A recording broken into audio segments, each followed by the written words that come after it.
Il nous arrive tellement de fois d'être submergés ou encore de se retrouver dans une forme de confusion, même lorsqu'on reçoit la bénédiction de Dieu.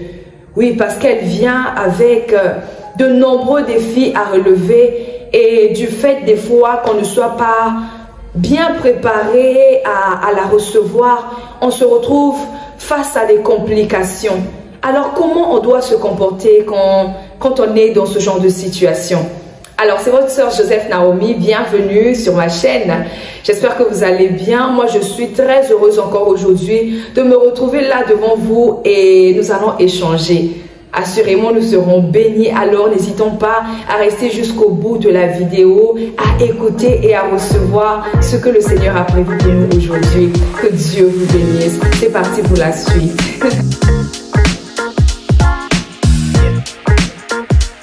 Avant d'aborder le sujet du jour, j'aimerais répondre à la question d'une personne. Une personne qui se retrouve dans une phase de confusion, une personne qui n'arrive pas à retrouver le chemin, une personne qui a du mal à voir la paix avec elle-même, une personne qui sait qu'elle n'a pas encore fait la paix avec Dieu. Oui, je suis en train de parler de toutes ces personnes-là qui n'ont pas encore donné leur vie à Christ. Et si tu te retrouves là connecté, et si tu m'écoutes aujourd'hui, c'est que ton heure est venue. C'est ton temps de donner ta vie à Jésus-Christ. Oui, parce qu'il frappe à la porte de ton cœur. Il dit dans sa parole, « Voici, je me tiens à la porte et je frappe. Celui qui entend ma voix, il ouvre la porte et ouvre la porte. J'entrerai chez lui, je souperai avec lui et lui avec moi. » Oui, parce qu'il est en train de frapper aujourd'hui au travers de cette vidéo à la porte de ton cœur. Et c'est à toi d'ouvrir. Si tu te poses la question de savoir comment on fait pour rencontrer Dieu, si tu te retrouves face à une montagne, à une difficulté, à des confusions, tu es jeune, tu es vieux, tu es enfant, peu importe ton âge, Dieu est en train de frapper à ta porte aujourd'hui et c'est juste un oui que tu dois dire. Oui, je veux marcher avec toi. Oui, je veux que tu sois mon Seigneur et mon Sauveur. Oui, je veux te donner toute ma vie. Oui, je veux abandonner toute ma vie passée pour te suivre. Tu vas simplement et sincèrement te tourner vers lui et dire ces quelques mots. Dire que Seigneur, je veux te suivre, je veux abandonner ma vie passée, que j'ai essayé par moi-même, j'ai pas pu, mais aujourd'hui, je décide vraiment de me consacrer à toi. Tu le fais sincèrement, même avec tes mots. Sache qu'il est là et il sera là avec toi pour t'accompagner dans la suite de cette nouvelle vie, de cet engagement que tu auras pris. Oui, parce que c'est la plus grande et c'est la plus belle décision que tu auras prise de toute ta vie. Vraiment, il te donnera le salut. Que Dieu te bénisse. Et bienvenue de la grande famille des enfants de Dieu, si tu l'as fait, bien évidemment.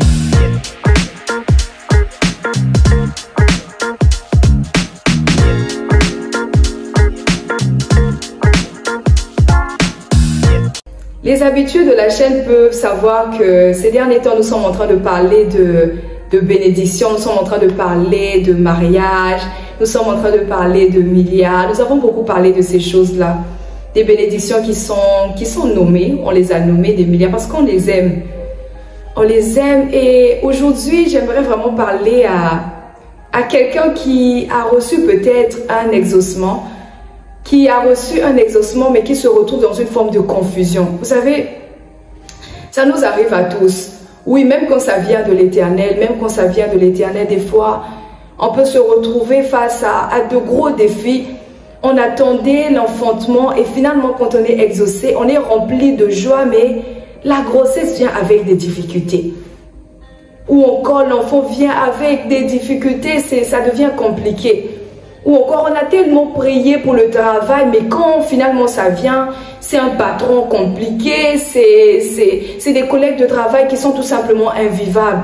Ou encore, lorsqu'on a beaucoup prié pour le mariage, c'est compliqué, des relations compliquées, ça devient difficile à gérer. Et finalement, on se pose des questions, mais est-ce que ça venait vraiment de l'Éternel? Est-ce que c'est vraiment son exaucement? Mais qu'est-ce qui s'est passé?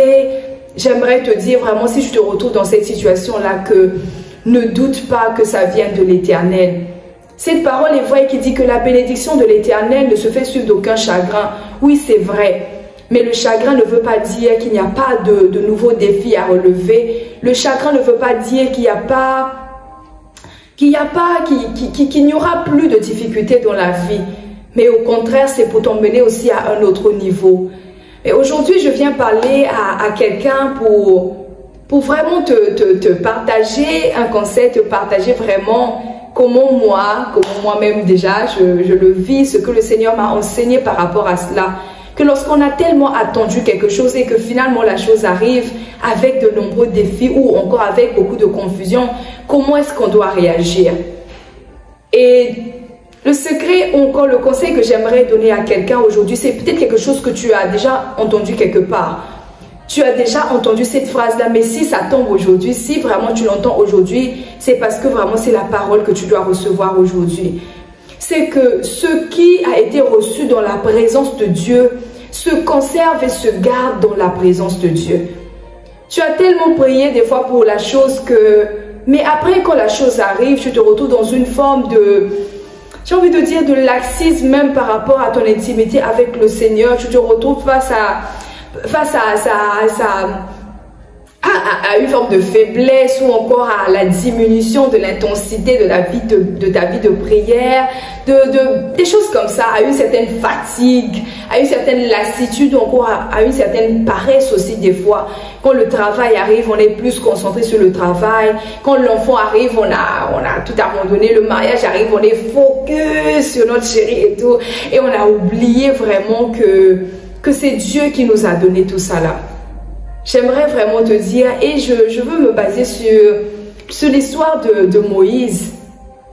Moïse avec sa femme. Et précisément de ce que Dieu dit de Moïse. Lorsque un jour, il y avait Aaron, son frère, et puis Marie qui est en train de se plaindre comme de Moïse qui avait pris une femme éthiopienne.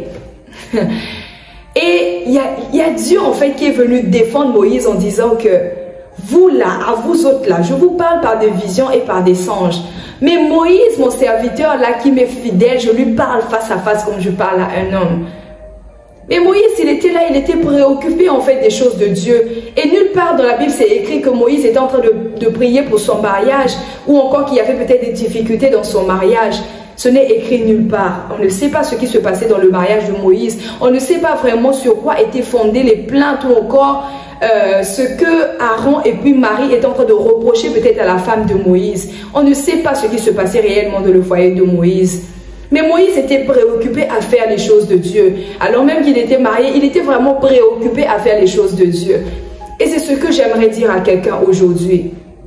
Ce que l'on reçoit dans la présence de Dieu se conserve et se garde là dans sa présence. Et Dieu se charge du reste.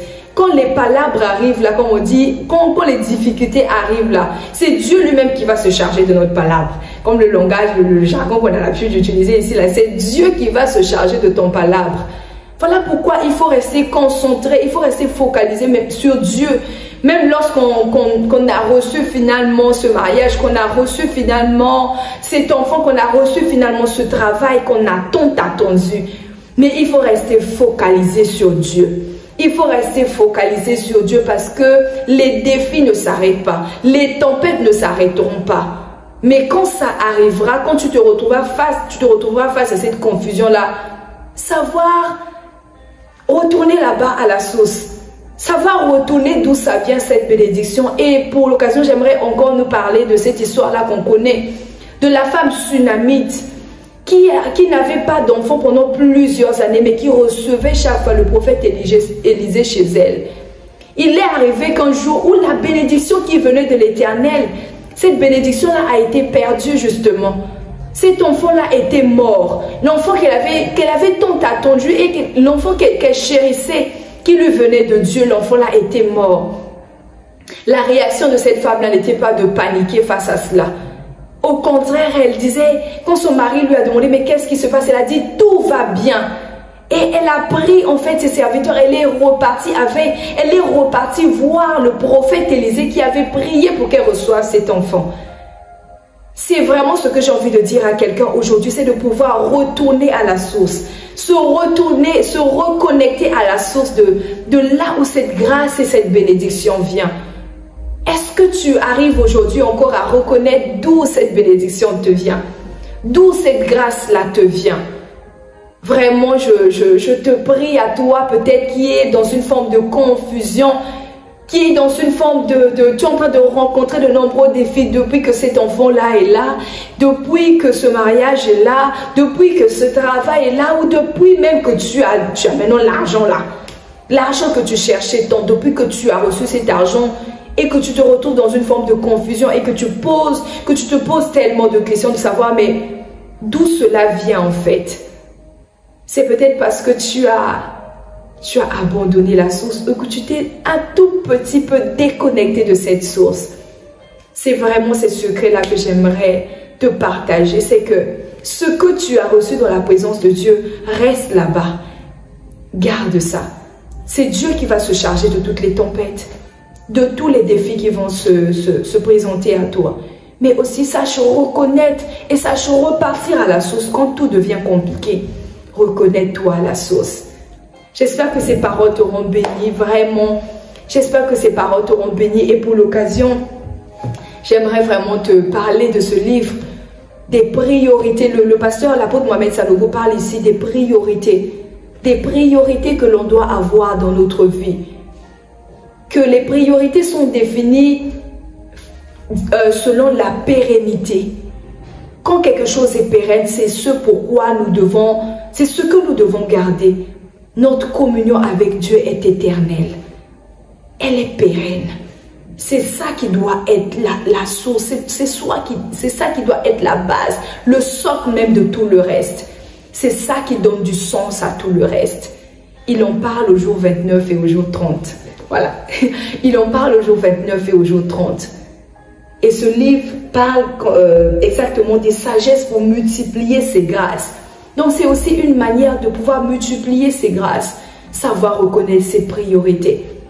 J'espère vraiment que ça t'aura parlé et encore pour plus de détails et pour plus d'enseignements, n'oublie pas vraiment de prendre le livre et de le lire. C'est disponible dans les églises Vase d'Honneur. Voilà, vraiment c'était Joseph Naomi et je suis très heureuse d'avoir partagé ces secrets-là avec toi et je crois vraiment que ça t'aidera dans ta marche avec le Seigneur, comme moi aussi j'ai été bénie en lisant ce livre et encore en écoutant vraiment ce que le Saint-Esprit avait à me dire par rapport à tout ce que je traverse aujourd'hui. Que Dieu te bénisse et merci d'être resté jusqu'à la fin de cette vidéo.